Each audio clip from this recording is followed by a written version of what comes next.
Today's video, I want to cover the FFAR. For these guns, I want to cover three different areas. I want to cover a brief history of the weapon, the damage performance of the weapon, and then I'm going to hop into my opinion on this weapon. Now, one of the things I found really interesting as I started to look into the history of the FFAR, in the game files when it actually made its appearance in Black Ops 3, it was still referred to as the FAMAS from Black Ops 1, which then takes us to the FFAR in Black Ops 3, the first appearance, and then what we have today is the Warzone and Cold War version of the FFAR. Now, the last little bit of history I want to cover for this weapon is the actual meaning of the name FFAR. It actually stands for Fastest Firing Assault Rifle.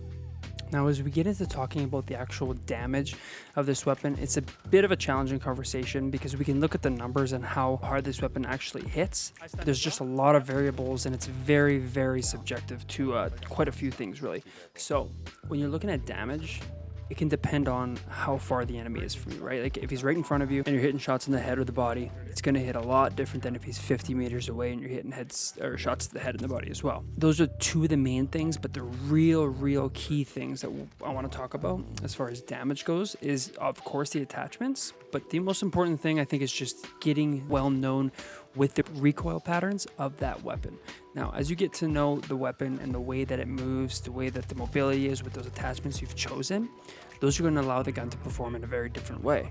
There's certain guys that I like to watch that use the FFAR at distance, and they're able to use it more of a long-range weapon, and the way they can control it is just incredible because they know the recoil patterns and they understand exactly how that gun works. So hopping into the actual number performance of the damage of the weapons, let's just take a look. So headshots here hits a 45, chest hits a 33, and limbs hit a 30. Now, just to put that in perspective, a full health player, so a player that would be fully plated up with a full health bar, has 250 health. So you can kind of do the math there, pretty simple, to understand how fast a gun would actually eliminate somebody. So for the FFAR, it's going to be a little bit different, obviously this being the first weapon I'm going to cover in this game. And then other guns will be a little bit different as well because guns just perform differently. So I'm going to cover them very differently. Now, I'll always share these numbers, but I still think that it just doesn't really matter because you could throw attachments on a gun that's going to make the bullet velocity this much better, which it's going to make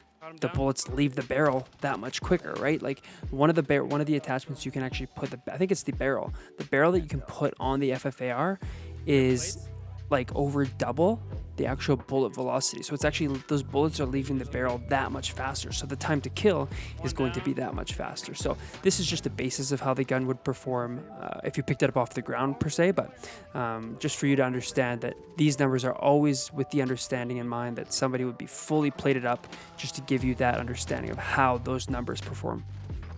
Now, this is where I feel like it's really starting to make a difference in your weapon. As you start to look at the attachments and the differences that your attachments make, this is when you're going to see your gun perform a bit different. As you can see there, bullet velocity for the barrel, 73% increase in the bullet velocity. And then as we go to this last one here, infiltrator grip, there's a few different attachments you can use here. You can kind of scrub through and see the difference. And I just love this website for that reason. You can just take your time, break down this weapon, see what build works best for you, and just kind of go from there and try to get better with that gun. As you look at the bottom here, you're looking at the bullet velocity. It travels from 628 meters per second all the way to 1,358 meters per second, which is crazy. The fact that you can put one attachment and it makes that big of a difference is definitely a game changer, which is why I do think that the actual damage numbers is just very subjective and dependent on the attachments you're putting on these weapons.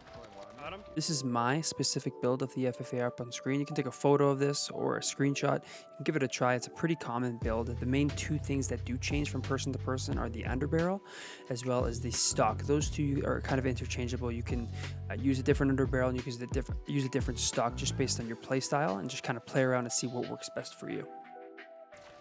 Now, as far as my opinion goes for this weapon, it's actually quite simple. I think that this assault rifle in the game, I think it performs as the best SMG assault rifle and the best medium to long range assault rifle.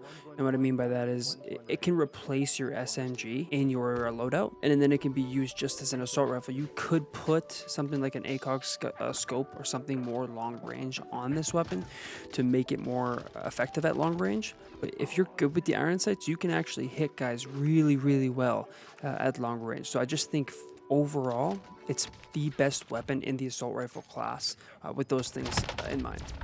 Oh, really?